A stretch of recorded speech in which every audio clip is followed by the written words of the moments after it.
사랑하는 영락교회 지체들에게 주 안에서 평화 인사를 전합니다. 오늘은 2023년 8월 18일 금요일입니다. 오늘의 묵상 본문은 민수기 7장 1절로 89절까지의 말씀입니다.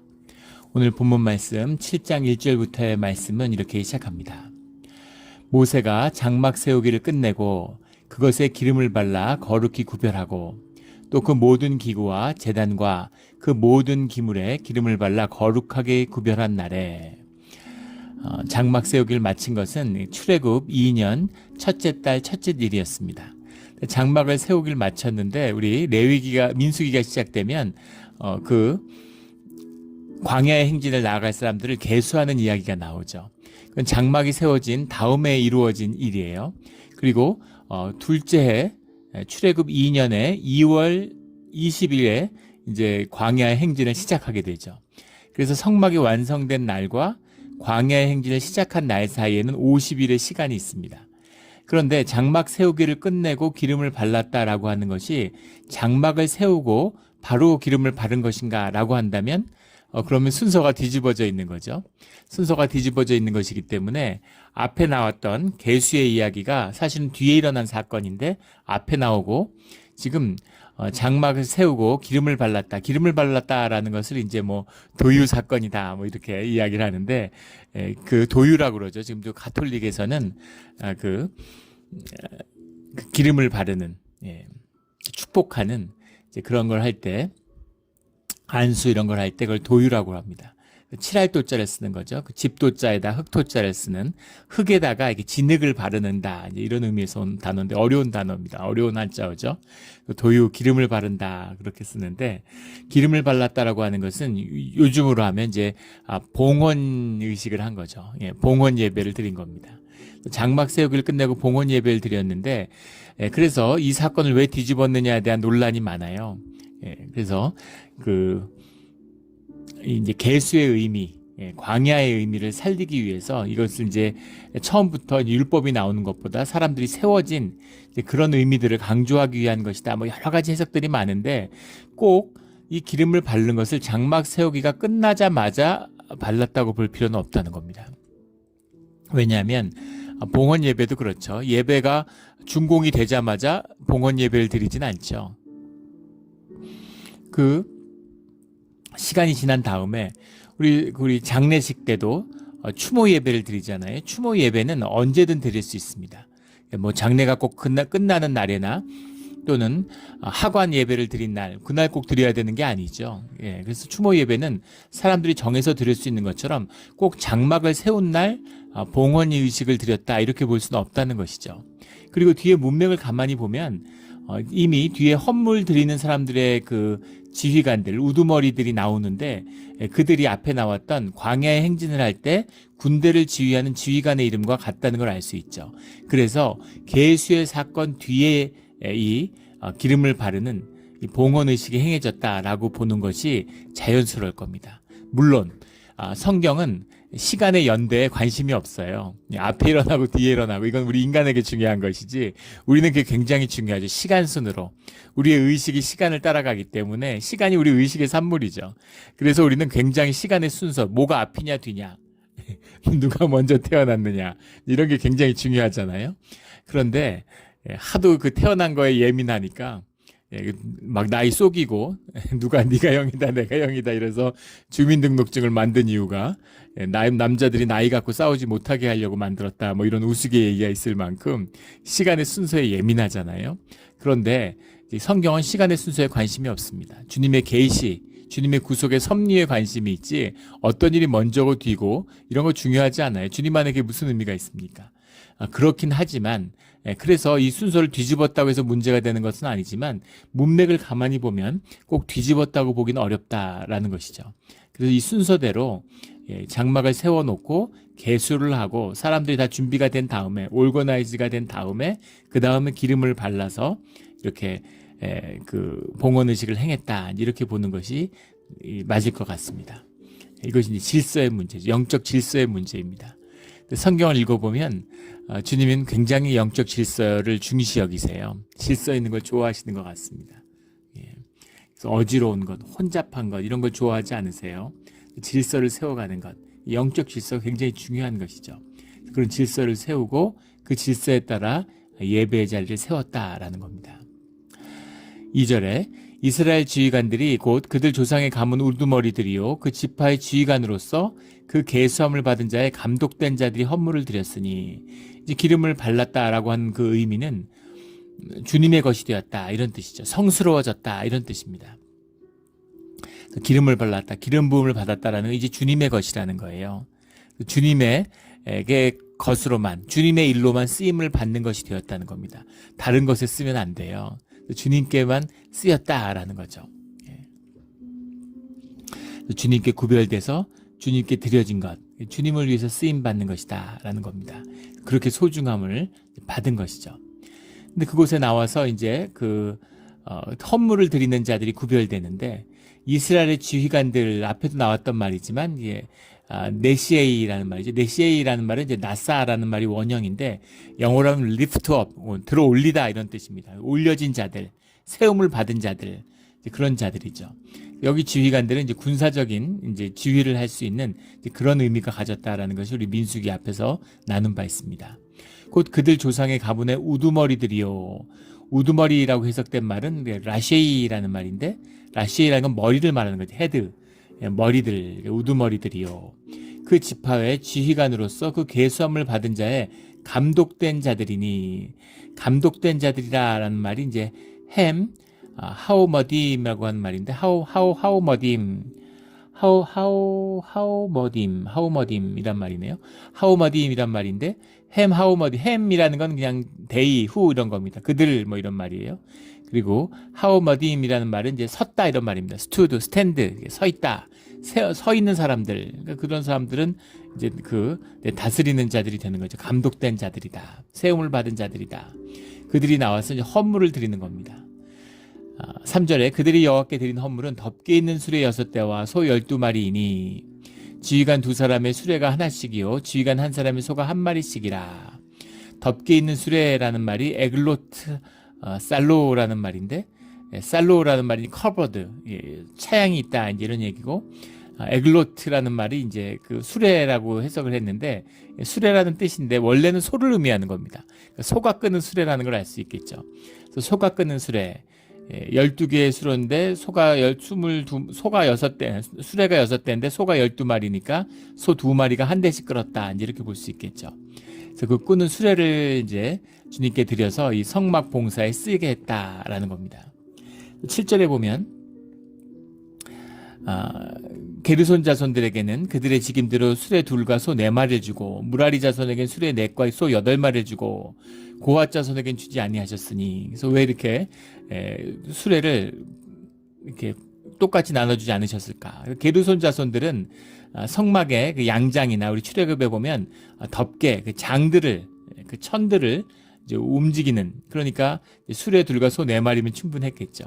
무라리 자손들은 이 성막의 기둥, 널판, 받침 이런 걸 이제 옮기는 겁니다. 무게가 상당하고 부피도 상당했겠죠. 그러니까 이제 수레 4과 소 8마리가 끌게 되는 겁니다. 고핫 자손들은 성물을 옮기는 사람들이고, 그것은 그 채에 꿰서, 막대기에 꿰서 들고 가야 되는 거예요. 주님이 정하시는 율법입니다. 근데 그것을 우습게 여기면 어떻게 되느냐 하는 것이 사무엘 하에 6장에 나오는 다윗이 그 법궤를 예루살렘으로 가져오려고 그러는데 수레에 싣고 오다가 큰 봉변을 당하게 되죠. 그런 일입니다. 주님이 구별하는 원칙, 주님의 질서, 영적 질서예요. 겉으로 보면 수레로 끌고 가면 가볍고 편할 텐데 그걸 왜 채에다 꿰고 가라고 그러냐, 무겁게. 그렇게 볼 수 있잖아요. 그런데 주님이 구별하시는, 성별하시는 주님의 뜻이 있는 것이죠. 그래서 이 의미를 훼손해서는 안 돼요. 교회도 마찬가지입니다. 교회에도 영적 질서가 있어요. 그 질서를 흐트리면 안 되는 겁니다. 그 질서를 깨면은 교회가 어지러워지고 주님의 임재가 소멸하고 지옥으로 변하는 거죠. 그래서 교회는 늘 이 영적 질서를 잘 지켜야 돼요. 이거에 민감하고 세심해야 되는 겁니다. 예전에 한 교회 목사님이 해주신 얘기예요.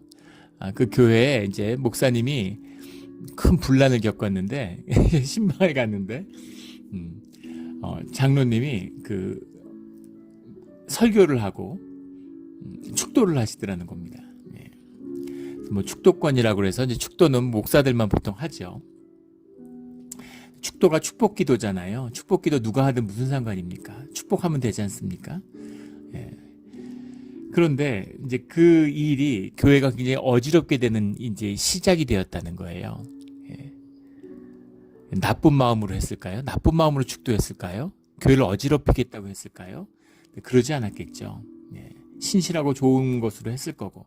나중에 왜 그랬느냐 그러니까 이제 그 구역에 있는 그 구역 식구들이 그렇게 해달라고 요청을 해갖고 했다 뭐 이렇게 이제 얘기를 하더라는 거죠. 그랬을 수 있겠죠. 그리고 장로님이 얼마나 좋고 신실하신 분이면 그랬겠어요. 그 자체가 무슨 문제가 있습니까? 근데 문제는 그것이 교회의 화목을 깨는, 교회를 어지럽히는 사건이 되었다는 거예요. 그것이 질서, 영적 질서의 본질입니다. 실제예요. 예. 무슨 목사가 특별하고 목사가 뭐가 있어가지고 축도를 하는 것이 아니죠. 주님 앞에 그런 사명으로 구별되었다는 겁니다. 그것이 영적 질서고 주님 안의 질서의 참된 의미예요.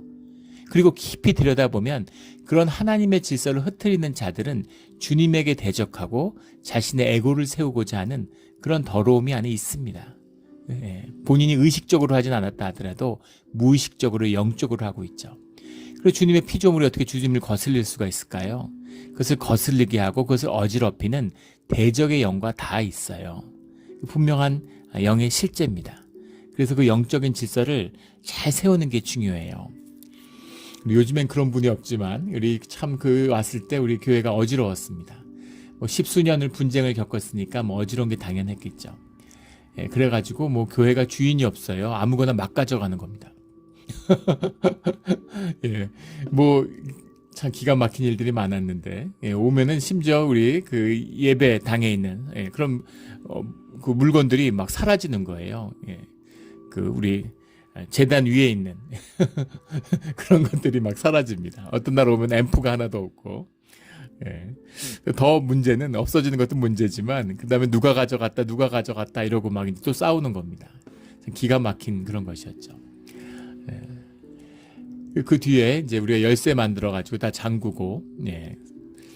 그러면 이제 관리를 하기 시작했죠. 그 뒤에도 이제 와서 그 앰프 같은 거 좀 빌려달라고. 예. 교회 앰프 빌려서 지역사회에서 쓸 수 있죠. 뭐 한인회에서 뭐 하는데 또 무슨 뭐 밴드 공연하는데 앰프를 좀 가져가 쓰겠다고. 동네에서 사람들이 뭐 하는데 앰프 가져다 쓸 수 있죠. 왜 못 씁니까? 근데 다 거절하고 안 된다고 그랬어요. 지금도 마찬가지죠. 예, 교회에서 뭐 생일 파티 하겠다, 뭐 결혼식 하겠다, 뭐 이래가지고 교회 건물 빌려달라는 문의가 수도 없이 옵니다. 몇 년 동안, 지난 7년 동안 꾸준히 거절했던 요즘엔 거의 안 오는 것 같아요. 이제는 뭐 소문이 났는지. 근데 처음엔 그런 거 많이 왔습니다. 예, 교회 지역의 커뮤니티의 중심인데 커뮤니티를 위해서 지역 봉사를 위해서 아이들 뭐 생일잔치나 뭐 파티하는데 빌려줄 수 있죠. 왜 안 되겠습니까? 그런데 그것이 영적 질서가 바로 세우고 주님을 중심에 두고 주님의 사람들이 공동체를 이루었을 때 주님 안에서 가능한 것이에요. 그 사람들이 한 마음이 되고 그들이 주님의 이름을 모인 가운데 주님이 함께 하실 때 기도하시는데 주님이 응답하시고 주님의 기도에 그 주님의 음성을 듣는 자들, 그런 주님의 사람들이 세워졌을 때에는 그럴 수 있습니다. 근데 그게 되지 않았을 때는 절대 그런 짓을 하면 안 돼요. 그러면 허물어져 버리는 것이죠. 예, 교회가 허물어졌다는 증거일 수도 있어요. 예, 아무나 그걸 쓰겠다고. 교회를 어떻게 보길래 그렇게 할 수가 있겠어요. 자기 자식 생일 파티 하는데 교인이라면 또 얘기가 다르겠죠.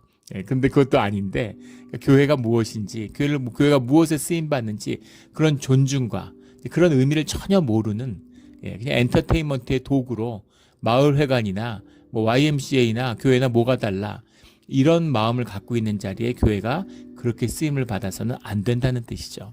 예, 그것입니다. 그래서 교회의 질서가 바로 세워지는 영적 질서를 세우는 과정이죠. 그것이 세워져 있기 때문에 그 안에서 맡은 소임들을 다 하는 것입니다. 이게 질서예요. 그래서 어깨로 매야 되는 건 어깨로 매야 되는 것입니다. 편의를 위해서 또 주님이 말하는 것으로 다르게 주님의 일이에요. 생명을 거는 일입니다. 주님 앞에 나온다는 것은 주님이 어떻게 이 이스라엘 사람들과 함께 할 수 있겠어요? 주님이 함께 하시기 위한 그 질서를 세우신 거잖아요. 그것을 존중하는 마음의 뿌리가 있을 때만이, 그 마음이 있을 때만이 주님이 함께 하실 수 있는 거죠. 존중받지 못하는데, 인격적으로 대우받지 못하는데 인간의 관계가 유지될 수 있습니까? 하물며 하나님은 더 말할 필요도 없겠죠. 100% 인격이신 그 주님을 우리가 함께 한다고 하는 그 의미, 그건 100% 존중에 있는 것이죠. 그래서 그것이 살아야 되는 것입니다. 그것이 되지 않으면 관계가 이어질 수 없는 거죠. 우리 늘 주님의 영적 질서를 주님의 뜻 가운데 바로 세우는, 함께 세워가는 우리 몬트레이 영락 공동체가 되기를 주의 이름으로 축원합니다. 여기 보면은 지파가 다른데 우리 이제 12절부터 쭉 이제 이 헌물의 내용들이 나오죠. 헌물의 내용들이 다른데 그것에 드리는 그 헌물들이 그 지파가 다른데 헌물이 똑같아요. 똑같은 헌물을 드립니다. 똑같은 것을 드린다고 하는 것에는 이제 여러 가지 의미가 있죠. 다 똑같이 드린다라는 의미, 똑같이 드린다는 의미는 하나님이 똑같이 베푸신다는 의미가 들어있는 겁니다. 주님이 뭐 예물 받아서 뭐 수점소 양 받아서 뭐 하겠어요? 소 받아서 뭐 하고 뭐 그거 기름 태운다고 냄새 나는 게 주님께 무슨 의미가 있겠습니까? 우리 주일날 레위기에서 번제의 의미 이런 것을 나눌 때 다루었죠. 주님이 우리에게 은혜를 베푸시는 거예요. 은혜를 베푸시는 약속의 자리입니다. 이것이 우리 제사의 의미죠. 천 열매를 드린다. 우리에게 영원히 열매를 주신다는 주님의 언약인 것이죠. 언약을 베푸시는, 똑같은 제물을 받으신다라고, 형편이 다른데 어떻게 똑같이 받아? 그들에게 필요를 똑같이 채우신다. 필요를 충분히 채우신다라고 하는 이제 그 의미가 들어있는 것이죠. 근데 흥미로운 것은 11절 말씀인데, 여호와께서 모세에게 이르시기를 지휘관들은 하루 한 사람씩 제단에 봉헌물을 드릴지니라, 이렇게 말씀하고 계신다는 거예요. 하루에 한 사람씩. 이것도 중요한 영적인 섭리입니다. 영적인 법칙이에요. 하루에 한 사람씩, one person at a time. 이것이 영적인 사역의 아주 본질적인 것이에요. 제가 한국에서 이제 교회에서 그 사역을 하는데 부교육자로, 근데 한국 교회가 이제 그 영적으로 어두워지니까 깊은 영적인 사역의 의미를 모르는, 영이 어떻게 움직이는지를 모르는 겁니다. 현상적으로 종교의 일을 하는 거죠. 현상적인 일을 하면 분주해지고 바빠져요. 현상을 다뤄야 되니까, 자꾸 변하니까, 따라가야 되니까 분주하고 정신없는 것이죠. 한국 교회가 얼마나 정신없는지 모릅니다. 프로그램이 수백 개가 돌아가고 정신없어요. 하루에 신방을 뭐 10집, 12집 막 이렇게 합니다. 15집. 제대로 신방이 되겠어요? 근데 뭐 열심히 했다, 많이 했다, 양으로 승부하는 거죠. 질이 아니라. 영은 질이죠. 늘 질로 가야 되는 겁니다. 양으로 승부하는 거예요. 그래서 막 사람 뭐 많이 만나고 많이 찾아다니고 하루에 15집을 신방하는데 뭘 하겠어요? 계속 여기 갔다 저기 갔다 여기 갔다 저기 갔다, 그리고 아주 형식적으로 가가지고 말씀 좀 읽고서 뭐 이렇게 5분 10분 있다 나오고 이러는 거죠. 교회가 그렇게 막 돌아가니까 그 구역장님들, 또 같이 사역하는 그 중직자분들을 만나시면 권사님들이, 목사님이 우리 집은 오지 마세요. 왔다 그럴게요. 그렇게 얘기를 하시는 거예요. 교회에 왔다고 보고서 낼 테니까 안 오셔도 된다고 좀 쉬시라고 이렇게 얘기를 해요. 참 어처구니 없는 것이죠. 뭐 하는 겁니까? 그게 무슨 의미가 있어요? 5집 하는 것보다 10집 돌아다니면 더 의미가 있습니까? 그때 깊은 깨달음이 있었는데 영을 모르는 것이죠. 하루에 한 집만 하면 됩니다. 물론 뭐 필요에 따라서 2집 할 수도 있겠죠. 그러나 하루에 한 사람을 만나면 돼요. 한 사람을 만나면 저의 원칙이기도 합니다. 이건 뭐 제 원칙이라기보다는 주님의 원칙이죠. one person at a time이에요. 한 사람을 만나서 그 사람이 하는 얘기를 다 듣는 겁니다. 2시간이든 3시간이든 5시간이면 어때요? 충분히 할 수 있는 얘기를 다 듣고 충분한 시간을 가져야 되는 것이죠. 그것이 사람을 만나는 원칙입니다. 영을 대하는. 우리 교회에서 부교육자들, 예전에 교육목사님이나 부교육자, 뭐 전도사님이나 사역을 하시면 제가 꼭 그 말씀을 드려요. 무슨 파트타임이다, 해프타임이다 라고 하는 이야기는, 우리가 삶을 충분히, 모든 사역은 풀타임인데 풀타임 서포트를 해야 되는데 교회 형편이 어려워서 충분치 못해서 파트타임으로, 해프타임으로 서포트를 한다는 이야기지, 사역은, 영적인 사역은 다 풀타임이라고, 사람을 대하는 거잖아요. one person at a time. 하루를 주님이 우리 한 명에게 다 돌리시는 겁니다. 그렇게 우리를 만나주시는 거예요. 그렇게 만나야 인격과 인격이 100%로 만나서 사람과 사람이 만나야 진실과 진실이 만나야 존중과 존중이 만나야 그래야 그 관계의 변화, 관계의 역사가 일어나는 거죠. 물론 그 관계의 역사가 일어날 수 있는 것은 주님이 함께 하시기 때문입니다. 두세 사람이 내 이름으로 모인 곳에 내가 함께 하겠다라고 말씀하셨죠. 이게 주님의 역사하심이에요. 주님은 만물 가운데 계시고 무소부지하신 주님입니다. 영의 섭리, 영은 모두가 하나고 하나로 연결되어 있죠. 그래서 주님 안에서 한 사람과 진정한 연합이 이루어지면 나와 너가 주님 안에서 하나 되면 모든 것이 하나 되는 비밀이 이루어지는 겁니다. 이것이 교회의 비밀이에요. 이것이 영적인 비밀입니다. 귀 있는 자는 들을지어다. 이 깊은 비밀을 만나는 것. 이것이 영적 깨달음이고 주님의 역사의 비밀입니다. 자꾸 뭐 사람 많이 모으려고 그러고 교인이 10,000명이었는데 코로나 지나니까 5,000명 남았다. 무슨 의미가 있습니까? 5,000명이면 뭐고 10,000명이면 뭐예요? 몇 명이 모이는 것이 중요한 것이 아니라 두세 사람이 주님 안에서 하나 되는 것입니다. 그래서 주님이 역사하시면 주님이 우리 사람들 가운데 함께 해주시면 그러면 우리의 삶 가운데 생명의 진실이 피어나고 생명의 역사가 열리는 것이죠. 이것이 주님의 역사예요. 깊은 비밀입니다. 그래서 주님이 항상 그 두세 사람을 남기시는 거죠. 그 주님의 역사. 12제자라는 건 12지파, 온 이스라엘을 상징적으로 표현하는 것이지 주님이 늘 함께했던 주님의 말씀을 전했던 자들은 베드로와 야고보와 요한이잖아요. 베드로와 야고보와 요한을 통해서 주님의 말씀을 증거하시는 거죠. 그 말씀이 증거되는, 그 전포되는 그 역사가 이제 일어나는 것입니다. 이 역사를 너무 깊이 오래 나눌 수는 없지만 우리 하루에 한 사람씩 제단에 봉헌물을 드릴지니라 이 말씀의 깊은 뜻을 만나는 내가 전인격적으로 주님 앞에 나아가는 것이죠. 그렇게 주님을 만나는 우리의 신앙생활이 되기를 주의 이름으로 축원합니다. 그래서 이제 우리 첫째 날 12절에 보면 첫째 날 헌물 드리는 자는 유다 지파의 암미나답의 아들 나손이라 이렇게 시작을 하는 거죠. 그래서 그 양을 드리는데 재밌는 것은 번제물, 속제물, 화목제물을 이제 다 드리는 겁니다. 주님 앞에. 우리 번제라는 건 헌신의 뜻이 담겨 있다는 걸 나눴죠. 속죄제는 우리의 회개죠. 우리의 모든 죄사함을 드리는 우리 회개의 기도와 같은 것입니다. 화목제물은 그 속에서 주님과 하나됨 속에서 주님 안에서 우리가 친교를 나누는 주님과 교제를 나누는 그 기쁨이죠. 그래서 화목제물을 나누는데 화목제물은 감사 제물도 있고 낙헌제물, 즐거이 드리는 낙헌제물도 있고 자원하는 그 다음에 서원 제물도 있고 다 주님께 드리는 제물인데 이 제물들이 이제 많이 나오죠. 우리 레위기에 나오는 것보다 많아요. 그러니까 그 기쁨으로 관계가 회복됐던 그 기쁨이 넘치는 걸 상징하고 있는 거죠. 그런데 번제물을 드리는데 종류대로 누구는 숫송아지를 갖고 나오고 누구는 어린 양, 누구는 비둘기 이런 식으로 다 들고 나와야 되는데 지금 대표가 나와서 다 드리는 겁니다. 숫송아지도 드리고 순양도 드리고 다 드려요. 순염소도 드리고. 이거 왜 그러느냐? 대표성이죠.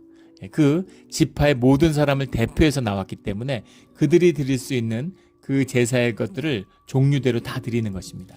그래서 제사자로 예배자로 섰지만 그 대표성을 담고 있는 것이다라는 걸 볼 수 있는 거죠. 그래서 그런 다른 그 헌물을 드리는 내용들이 지금 계속 지파별로 똑같이 반복되고 있습니다. 근데 48절에 보면 일곱째 날에 헌물을 드렸으니라는 게 나옵니다. 일곱째 날에 헌물을 드렸으니 이게 중요한 말씀인데 일곱째 날에 헌물을 드렸다. 원래는 안식일 날 그 유대법에는 금요일 저녁부터 시작해서 토요일까지 드리는 그 안식일을 지킨 다음에는 주님께 이제 제사하는 날을 지킨 다음에는 안식일에는 제사를 드리지 않죠. 그런데 일곱째 날인데 안식일을 멈췄다는 이야기, 그 제사를 멈췄다는 얘기가 없이 계속해 드렸다는 겁니다. 12지파가 하루에 한 사람씩 나왔으니까, 한 지파씩의 대표자가 나왔으니까 안식일이 적어도 하루 내지 이틀이 끼지 않았겠어요? 그래서 이 제사를 드릴 때 안식일날 제사를 멈췄다는 이야기가 없죠. 이게 무슨 말이겠습니까? 이게 제사와 예배의 참된 뜻이죠. 주님과 구별하는, 주님께 구별하여 예배를 드리는 그 안식일날, 우리가 안식일날 예배를 드리잖아요.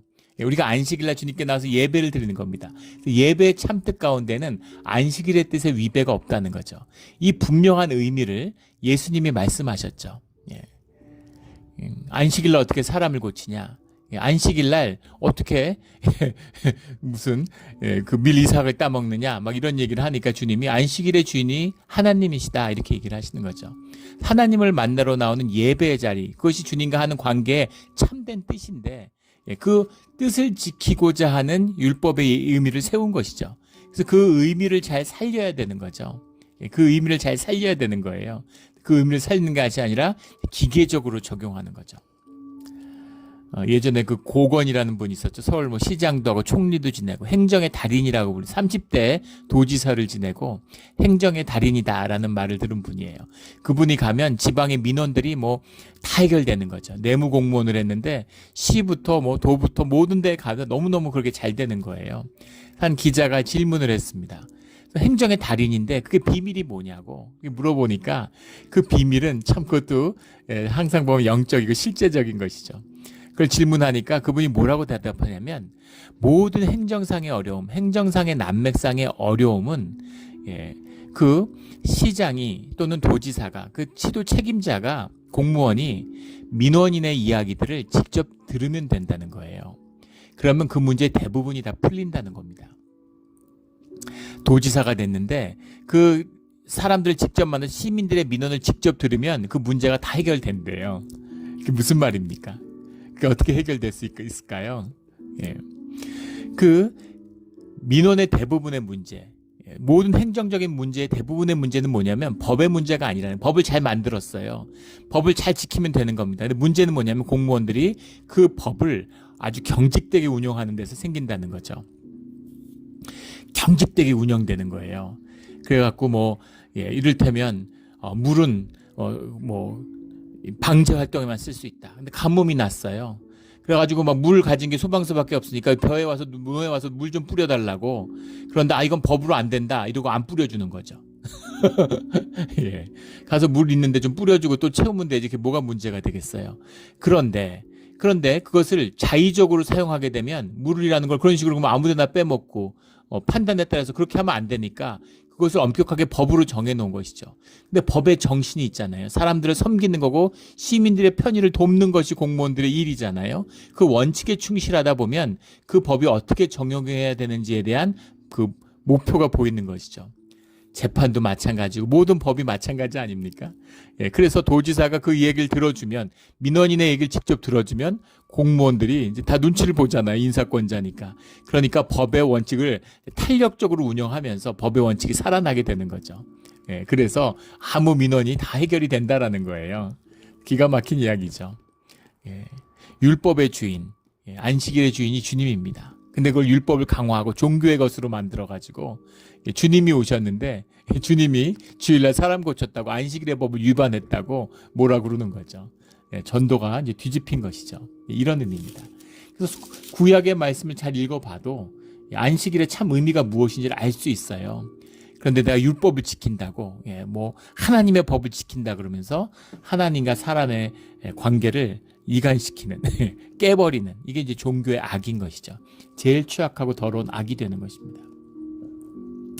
늘 예배의 참된 마음, 주님을 섬기는 제사의 참된 정신이 우리 가운데 회복되기를 주의 이름으로 축원합니다. 그래서 이 주님께 드리는 봉헌의 제사들이 쭉 나오는데, 그런데 보면 87절에 번제물로 수송아지가 12마리요 순양이 12마리요 1년 된 어린 순양이 12마리요 수염소가 12마리요 다 12마리잖아요. 88절에 가면 화목제물로 수소가 24마리요 12마리 24마리 이해할 수 있죠. 그런데 수량이 60마리요 수염소가 60마리요 어린 순양이 60마리라. 화목제물은 주님께 드린 다음에 우리 그 가운데서 나누어 먹는 거잖아요. 그런데 12개라는 것은 12라는 건 12지파, 12개라는 것은 이제 이스라엘의 상징적인 의미가 들어있죠. 하나님 나라의 상징적인 의미가 들어있습니다. 24도 한 지파에 둘씩 24마리 이해할 수 있죠. 12지파에서 한 마리씩 나와도 되고 12지파에서 두 마리씩 나온 걸 이해할 수 있습니다. 그런데 60마리는 뭐냐 이겁니다. 60이라는 것은 성경에서 잘 쓰지 않는 단어죠. 72마리는 쓸 수 있어요. 6개가 나와서 12에서 6마리씩 72마리를 맞추든가. 아니면 10마리, 이 세상의 완전한 숫자, 가득 찬 숫자 10마리에다가 7이라고 하는 하나님의 숫자를 더해서 70마리, 70인 70인역, 무슨 70인의 사도, 70이라는 의미가 있죠. 70, 12, 24 이런 건 의미가 있어요. 아니면 땅의 숫자라고 하면 4마리에다가 12지파를 해서 48로 갈 수도 있을 겁니다. 그런데 60이라는 단어는 별로 쓰질 않아요. 12지파 5마리씩 해서 60마리가 나왔는데 왜 60을 쓰지 않느냐. 60이라고 하는 것은 10이라는 것이 세상의 숫자인데 6이라는 것은 땅의 완성이죠. 7이 하늘나라를 의미하는 초월의 의미를 갖는다면 6은 땅의 완성이 가장 땅 666 우리 계시록에서 나눴던 666이죠. 6의 극한 6이라는 건 땅의 숫자를 상징하는 거예요. 거기다 열이라는 건 충만함을 상징하는데 그 6과 열이 곱해진 60이라는 건 땅의 모든 충만함, 세상의 기쁨, 세상의 즐거움을 의미하는 겁니다. 그래서 성경에서는 잘 쓰지 않는, 유대인들은 가까이 쓰지 않는 것인데, 그런데 화목제물로는 60마리를 가지고 나온다는 거죠. 60의 말이라고 하는 이 의미가 뭐겠어요? 주님과의 완전한 화해, 주님과 화해가 이루고 나면 그러면 세상의 모든 기쁨이 주 안에서 함께 나누어지는 화목제물이 된다는 겁니다. 이 말씀의 뜻을 귀 있는 자는 들을지어다. 이 의미가 깊은 것이에요. 세상의 풍요와 세상의 기쁨, 그 쾌락을 주님이 끊어라, 멀리해라 이런 게 아닙니다. 그것을 끊고 멀리해야 되는 이유는 그것이 주님을 가리고 주님과 함께하지 못하고 그것이 우리의 죄악의 뿌리가 되기 때문인 것이죠. 그걸 주님 안에서 끊어내면, 주님 안에서 그 문제가 다루어지면, 주님 안에서 회개하고 죄사함을 받으면, 주님과 하나 되는 화목의 제물로 나오면 이 60, 세상의 기쁨은 나의 기쁨이 되고 주님의 기쁨이 되는 거예요. 이 기쁨이 충만한 것이죠. 이것이 화목제의 비밀입니다. 우리 주님 안에서 이 화목의 기쁨이 넘치는 우리의 예배의 자리가 되기를 예수 그리스도의 이름으로 축원합니다. 아멘. 기도드리겠습니다. 하나님 아버지 감사합니다. 주님 안에서 예배를 허락하시고 예배의 길을 열어주신 것에 감사를 드립니다. 우리가 부족하고 넘어지고 또는 우리가 죄 때문에 부끄러워서 두려워하지만 주님이 우리를 죄사함으로 인도하여 주시고 십자가의 보혈로 우리를 예배의 자리에 세워주시니 우리가 주님 안에서 우리의 삶을 당당하게 나를 나로 나의 나됨을 누리며 살아갈 수 있습니다. 주님 감사합니다. 끝까지 함께하여 주시옵소서. 감사하며 또 우리가 화목제에 나왔을 때 주님과 더 깊은 더 크고 더 깊은 주님을 나눌 수 있는 우리의 삶의 자리가 되게 하여 주시옵소서. 감사하며 예수 그리스도의 이름으로 기도드렸습니다. 아멘.